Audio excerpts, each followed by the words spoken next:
안녕하십니까. 지난주도 잘 보내셨습니까? 모카골드 경제연구소의 모카골드 조효연입니다. 오늘 여러분에게 소개해드릴 코인은 비트코인 골드라는 코인입니다. 그 비트코인 골드는 2017년 10월 24일 하드포크로 기존 비트코인 블록에서 분리되어 나온 그 새로운 암호화폐입니다. 그 이전에 비트코인 캐시가 2017년 8월 비트코인에서 이제 하드포크가 된 적이 있었어요. 그 이후에 2017년도 10월 달에 이제 새롭게 분파되어 나온 것이 이제 바로 비트코인 골드인데, 그 아마도 작년에 암호화폐 매매나 또는 암호화폐에 관심을 가지신 분들은 그 당시에 이제 그 하드포크가 엄청난 이슈였던 걸 아마 기억하실 겁니다. 무슨 개념이었냐면은 그때 이제 그 이더리움 같은 경우는 작년에 뭐 6월에서 뭐 8월, 9월 사이에 뭐 20에서 막 50만 원 왔다 갔다 하고, 비트코인은 뭐 400에서 뭐 600만 원 왔다 갔다 했는데, 그 당시에 이 그 암호화폐 시장에서 많은 뉴스가 나왔어요. 그랬을 때, 야, 비트코인이 쪼개진대더라. 비트코인 쪼개지면 이거 망하는 거 아니냐.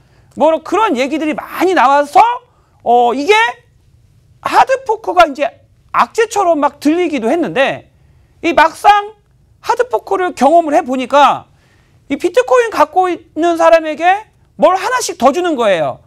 예를 들어서 뭐 주식시장에서 무상증자를 해가지고 주식 들고 있는 사람한테 뭐 주식이 막 더 생기고, 그 이번에 그 삼성전자가 4월이나 5월 달에 50분의 1로 주식 분할을 하잖아요. 그죠? 그 만약에 50분의 1로 주식 분할은 어떻게 돼요? 250만 원에 삼성전자 한 주 갖고 계신 분이 삼성전자 50주로 주식이 50배가 늘어나는 거죠. 그럼 이제 삼성전자가 250만 원인데 50분의 1로 쪼개지면은 5만 원으로 바뀌면서, 거기서 이제 250만 원이 막 가격이 오르기 힘든데 5만 원짜리가 6만 원 가는 건 또 어떻게 보면 또 쉬울 수도 있는 거거든요. 가격이 싸 보이니까.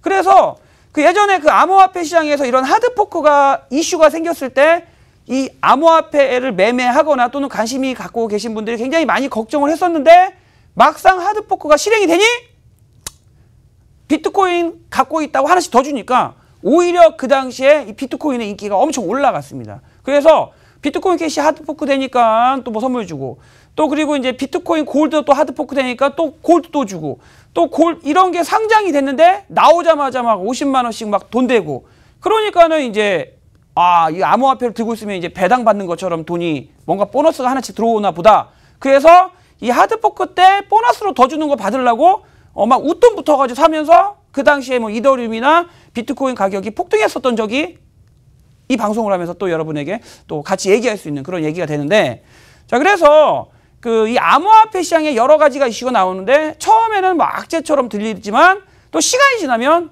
결과론적으로는 또 호재가 되는 그런 이슈가 굉장히 많았었다는 얘기죠. 그랬을 때 이 비트코인 골드는 2017년에 나온 지 얼마 안 됐어요. 1년도 안 됐는데 2017년도 10월 달에 비트코인에서 분화가 됐는데, 지금 현재 코인 마켓캡 기준으로 시가총액이 지금 21입니다. 엄청 나온 지 얼마 안 됐는데 시가총액 굉장히 많이 높죠. 그래서 비트코인 시가총액은 현재 코인 마켓캡 기준으로 시가총액 1위고, 비트코인 캐시가 이제 4위인데, 그거에 비해서는 이제 그 시가총액이 낮은 수준이지만, 그래도 새로 생긴 코인 치고는 생긴 지 얼마 안 됐는데 굉장히 높은 시가총액을 차지하고 있다, 이렇게 말씀을 드리고요. 현재 비트코인 골드는 그 전 세계 각국에 위치한 25개 이상의 다양한 거래소에서 상장되어 있습니다. 이게 좀 중요한 부분인데, 그 우리가 이 암호화폐 시장에서 새로운 코인이 상장을 했을 때 거기에 대한 성공 기준이 많은 거래소에서 상장이 돼서 정식으로 거래가 되냐 안 되냐, 이게 또 사람들이 보는 이 코인의 이제 성공 기준이거든요. 그랬을 때 전 세계적으로 지금 25개 거래소에서 거래된다는 거는 그래도 많은 투자자들에게 또 인정받은 그러한 코인이다, 이렇게 말씀을 드리겠습니다. 그 처음 나올 때는 뭐 암호화폐 시장 자체가 이렇게 그 활성화되고 또 이제 안정화되지 않았어야지, 그죠? 아직 안정화된 건 아니고 안정화되어 가는 과정에서 예전에 뭐 어떠한 또 이제 코인이 뭐 비트코인 뭐 플래티늄이나 여러 막 코인에서 일부는 또 사기로 밝혀진 적이 있었어요. 그죠? 그래서 많은 분들이 어떠한 코인이 새로 나왔을 때 이거는 진짜 코인인가? 이건 진짜 우량한 코인인가? 아니면 이거는 또 말장난 코인인가? 거기에 대한 우려를 많이 하는데 이거 처음 나올 때는 비트코인 뭐지? 저번에 비트코인 캐시 나왔더니 이제 뭐 비트코인 골드는 비트코인 캐시 아류작이 아닌가? 그런 이제 오해도 받았었는데 현재는 그 비트코인 골드가 또 정식 코인이라는 걸 인정받아서 이렇게 이제 많은 전 세계 이제 거래소에서 거래된다고 우리가 볼 수가 있는 것이죠. 그 비트코인 골드는 그 비트코인에서 이제 하드 포크된 골드입니다. 우리가 이제 이 암호화폐를 공부할 때 하드 포크라는 단어가 좀 많이 나오는데 제가 이전에 방송에서 이더리움 클래식 설명드릴 때도 이제 하드 포크에 대해서 설명을 드렸었는데 혹시나 모르시는 분들을 위해서 다시 한번 제가 설명을 드리도록 하겠습니다. 그리고 이제 하드 포크와 다르게 이제 소프트 포크라는 개념도 있는데 이것도 같이 설명을 드릴게요. 그 하드 포크와 소프트 포크란 무엇이냐? 두 가지 모두 기존 버전에서 새로운 버전으로 이제 업그레이드하는 것이라고 좀 생각하시면 편해요. 먼저 이제 소프트 포크는 뭐냐면은 여러분 이제 컴퓨터 프로그램 많이 써보셨죠? 예를 들어서 뭐 알약이나 뭐 곰플레이어나 뭐 마이크로소프트 윈도우나 아니면 파워포인트나 이런 거를 쓰다 보면 막 쓰다가 뭐 한 6개월 정도 지나면은 뭐 업데이트가 됐습니다. 뭐 업그레이드가 됐습니다. 업그레이드 하시겠습니까? 동의하십니까? 이런 거 보신 적 있으시죠? 그래서 이제 업그레이드를 하면 뭔가 에러가 좀 줄어들고 그다음에 기능이 늘어나고 그러면서 사용이 좀 더 편리해지고 이런 것들이 이제 현재 사용하는 프로그램을 그대로 사용하면서 여기에 부족한 부분을 조금 보완을 하는 거 계속해서 내가 쓰던 원래 윈도우 95를 계속 쓰면서 업그레이드 버전 에러를 잡는 거 이런 거를 소프트 포크고 그다음에 이제 하드 포크는 뭐냐면은 완전히 이제 뭐라 할까 조금 독립된 업그레이드라고 보시면 되겠어요. 예를 들어서 우리가 이제 윈도우 95를 쓰다가 시간이 지나서 이제 윈도우 이제 XP로 바꿨죠. 그럼 윈도우 95랑 윈도우 XP랑은 좀 다른 프로그램이에요. 윈도우 3.1이랑 윈도우 95는 다른 프로그램입니다. 그리고 윈도우 SP랑 윈도우 비스타도 다른 프로그램이고 그다음에 이제 윈도우 뭐 비스타랑 뭐 윈도우 10이랑 이것도 좀 다른 건데 그래서 기존에 쓰던 프로그램을 기존에 쓰던 채굴을 그대로 이어가지만 거기서 조금 미진한 부분을 보완해 나가는 것 이것을 소프트 포크라고 하고 완전히 뭔가 새로운 방식으로 새로운 코인이 탄생하는 것 우리는 이것을 하드 포크라고 합니다. 대표적으로 하드 포크된 상황이 아까 말씀드렸던 비트코인 캐시와 그리고 비트코인 골드 이것은 이제 하드 포크돼서 새로이 탄생한 암호화폐다 이렇게 말씀을 드릴게요. 자 그리고 이 소프트 포크로 이제 업그레이드가 됐을 때는 기존에 이제 있었던 블록체인에서 계속적으로 좀 이어서 진행이 되는데 이제 하드 포크가 진행이 되면 기존에 있던 체인과 별개로 이제 새로운 체인이 발생을 하면서 거기서 이제 또 새로운 그런 암호화폐 거래가 기록이 되고 독립적으로 따로 가는 그러한 부분으로서 진행이 되는 부분입니다. 그리고 이제 비트코인 골드가 어떻게 생겼는지 그거에 대해서 말씀을 드릴게요. 자, 비트코인 골드는 이 홍콩의 채굴 업체인 라이트닝 아식의 CEO인 잭 리아오가 최초로 이제 설립을 했습니다. 현재 닉네임 뭐 H4로 이제 알려진 인명의 이제 주도 개발자가 총 20명이 구성된 팀을 이끌고 있는데 한마디로 이 암호화폐가 진행이 될 때 그 프로그램을 주도적으로 조금 리드하고 또 아까도 말씀드렸던 소프트 포크나 아니면 여러 가지 이제 업그레이드에 대해서 수정 보완을 하는 그런 이제 주도적인 운영팀이 모든 코인에 있는 부분이죠. 그랬을 때 이 비트코인 골드는 왜 나오게 되었는가? 이 비트코인 골드가 개발된 개념은 비트코인이 처음에 나왔을 때는 중앙 집권화가 되지 않은 이 탈중앙화된 암호화폐를 만들고자 세상이 나오게 되었습니다. 그런데 시간이 지남에 따라서 요게 이제 아시다시피 엄청난 이 암호화폐 시장이 엄청난 돈이 움직이고 있잖아요. 그죠? 막 몇백조 원, 뭐 이런 막 이 코인 하나가 이제 뭐 몇 조 원, 몇십 조 원 이렇게 움직이고 시장 전체가 몇백 조 원 움직이니까 와, 이거 돈 된다 해서 굉장히 많은 자산가들이 이쪽으로 이제 투자가 진행이 되고 있어요. 그래서 거기서 이제 대표적으로 가장 큰, 여러분 암호화폐 시장에서 가장 큰 또 큰 투자자가 누군지 아시죠? 엔트마인의 이제 우지안이라는 사람입니다. 이제 중국 쪽 사람인데, 그쪽에서 현재 비트코인 채굴량의 전 세계 채굴량의 이제 한 60에서 한 80%. 그러니까 이제 그 엔트마인에서 탄생된 그 옆에 회사가 전 세계 비트코인의 대부분을 채굴을 해서 우리가 이제 여러분 그 암호화폐가 왜 탄생된지는 아시죠? 2007년도에 서브프라임 모기로 2007년도 2008년도에 미국발 금융위기인 서브프라임 모기지론 사태가 발생을 했어요. 그때 미국이 이제 망할지 몰라 하니까 미국 정부와 연준에서 연방준비제도 이사회에서 무슨 행동을 했죠? 프린터에 윤정기라고 해요. 돈을 찍는 거는. 윤정기에 종이하고 잉크를 넣고 무한대로 달러를 찍어내죠. 화폐를 무한정으로 발행을 해요. 여러분 생각해 보세요. 여러분이 밖에서 돈을 벌었는데 돈이 부족해가지고 자동차를 사는데 돈이 부족해요.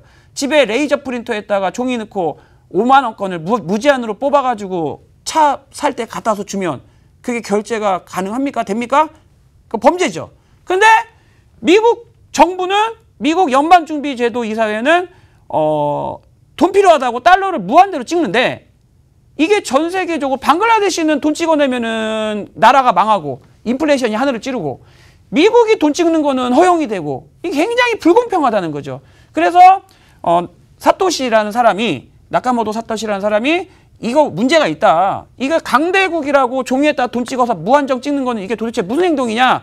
그래서 이 탈중앙화, 한마디로 이러한 국가의 이 귀축통화나 이런 국가의 인위적으로 이러한 거를 관리하는 것은 문제가 있다. 그래서 화폐 민주주의를 하자. 그것을 우리가 암호화폐 온라인 화폐로 할 수가 있다. 그래서 개발된 게 비트코인인데, 이 비트코인도 돈 된다고 싶으니까 거대 자본가가 들어와가지고 이거를 좌지우지하는 중앙화가 되는 거예요. 그래서 거기에 대한 반발 심리로 이제 이 암호화폐 순수성이 무너지고 이것도 중앙화가 되니 일부의 사람이 여기에 대한 수익을 독점을 하게 되는 이런 부분이 문제가 있다라고, 거기에 대한 문제의식이 생긴 게 이 비트코인 골드다. 그래서 이제 비트코인 골드가 탄생된 그런 기본 대의 명분은 좀 나쁘지 않다. 이렇게 좀 보시면 좋을 것 같고, 그래서 이제 비트코인 블록체인은 POW에서 사용되는 알고리즘을 기존 SHA-256에서 EQ 해시로 바꾼 블록체인입니다. 참고로 POW는 뭐냐면은 집에서 그래픽 카드로 채굴을 해서 내가 그래픽 카드로 이제 연산해서 들어오는 거, 이게 채굴해서 하는 게 이제 그 일반 그래픽 카드, 개인도 할 수 있는 일반 그래픽 카드로 채굴하는 게 이제 POW고, 그다음에 이제 포스는 이제 지분 증명 뭐라고 할까, 내가 갖고 있는 만큼 돈을 받는 그런 이제 지분을 가지고 있는 만큼 돈을 받는 것, 이것이 이제 또 포스다. 따로 지금 대부분 이제 POW인데, 이제 포스는 앞으로 좀 나올지도 또 하고 있는 데도 있고, 아직 그렇게 활성화되지 않고 대부분이 포스인데, 여기서 이제 SHA-256 뭐냐, 그 전문 채굴 프로그램, 그냥 그래픽카드로 채굴을 할 수 있지만, 아까 말한 그 엔트마인의 우지안 같은 이런 일부 대기업들이 비트코인 전용 채굴이 되는 아식 장비 같은 그런 장비로 채굴을 하는, 돈 많은 사람만 채굴할 수 있는 방법이다. 그게 원래는 그렇지 않았는데 채굴의 난이도가 높아가면서 그 독점이 됐다. 그래서 일반 가정용 그래픽카드로도 채굴을 할 수 있는 그런 EQ 해시로 비트코인 골드를 모두가 다 같이 캘 수 있는 이런 화폐 민주주의 이뤄내자 해서 비트코인 골드에서 채택한 방식이 EQ 해시다. 그래서 비트코인 골드의 정신은 아까도 말씀드렸던 대로 제가 설명드렸다고 그렇게 진행을 했는데, 우리가 이제 여기서 조금 알아야 될 부분은 뭐냐면은, 이 암호화폐는 제가 계속해서 말씀드렸지만 아직 100% 완성된 기술은 아닙니다. 앞으로 더 나은 세상을 위해서 많은 투자자와 많은 기술진과 그리고 우리 같은 개인 투자자가 관심을 가지고 더욱더 이제 세상을 위해서 이제 발전시키기 위해서 미래 세대를 위해서 우리가 투자하는 개념을 좀 이해하시면 좋을 것 같고, 비트코인 골드도 굉장히 좋은 정신이지만 아직 완벽하지는 않다. 하지만 우리가 어떠한 투자를 진행할 때 거기에 대한 이제 수익성도 생각해야겠지만 그것이 가진 의의를 생각하는 것도 또 여러 투자에서 생각해야 될 부분도 같고, 그리고 이제 앞으로 이 비트코인 골드가 이러한 탄생된 정신에 맞게 암호화폐 시장에서 또 좋은 방향으로 나아갈지 좀 지켜보셔야 될 것 같고요. 그리고 앞으로 이제 포스 방식과 그 POW 방식 이제 여러 방식이 존재하고, 그다음에 아식 채굴 방식과 그다음에 이제 그 그래픽 카드 채굴 방식이 좀 많이 존재하고 있는데, 이러한 방식 부분에 있어서 또 어떻게 진행될지 그 부분은 이제 지켜보는 것도 우리가 이 암호화폐 시장을 또 볼 때 재밌는 부분인 것도 같습니다. 자, 여러분에게 계속적으로 여러 좋은 코인들에 대해서 설명을 드리고 있고요. 지금 이제 암호화폐 시장 전체가 조금 좀 침체된 분위기인데 아마도 올 연말 되면 또 좋은 또 여러 가지 뉴스들이 좀 나올 것 같아요. 예를 들어서 일본 같은 경우 뭐 거의 뭐 20만 개에 달하는 뭐 상점에서 암호화폐로 뭐 결제가 가능하게 또 될 수도 있다. 중국 같은 경우에는 암호화폐 부정적인 고위 관리가 물러나고 암호화폐 또 긍정적인 관리가 들어선다. 우리나라에서도 암호화폐 시장에는 아직까지 좀 이렇게 약간 다운됐지만 암호화폐 블록체인 기술 발전에 대한 그런 부분을 지원하는 방향으로 해야 되지 않겠는가, 이런 좋은 얘기가 나오고 있는데, 앞으로 대한민국에서도 이 암호화폐를 통해서 많은 산업 발전과 수익과 개인 투자자에 대한 이런 자산 발전도 이루어지는 것이 좀 좋을 것 같다, 이렇게 말씀드리고, 오늘 여러분과 함께는 코인 스토리 톡톡 방송 여기서 마무리하겠습니다. 감사합니다. 다음 주에 또 함께 하겠어요. 감사합니다.